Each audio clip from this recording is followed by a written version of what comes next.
Tuesday, the Federal Trade Commission, along with law enforcement, announced their plans to crack down on illegal robocalls and telemarketing. And it's known as Operation Stop Scam Calls. And our Marissa Thomas spoke with a member of the Federal Trade Commission to learn more about the nationwide action. So, Marissa, what did you learn this evening? Good evening, Mike. This operation not only involves the Federal Trade Commission, but also more than 100 federal and state law enforcement throughout the country. Getting robocalls isn't fun. The Federal Trade Commission says they saw a loss close to $800 million reported for last year. Operation Stop Scam Calls was announced to curb telemarketing and robocalls nationwide. This is a problem for everyone. It's not a political issue.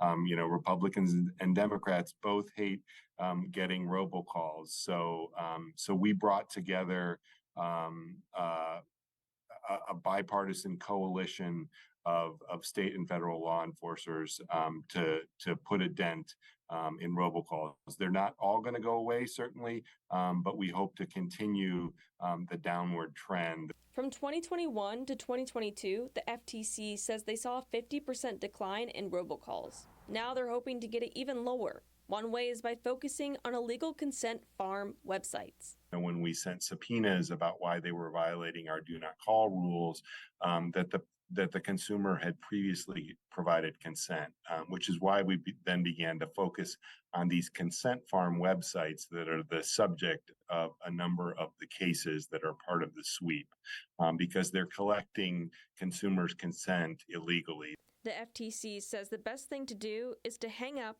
block, and report when you receive a robocall. And the Better Business Bureau says staying on the line could cost you. Just hang up the phone and don't press any buttons, even if it's to be connected to a live representative or to speak to someone for more information, to remove your name from a list, as this could potentially result in you receiving even more calls.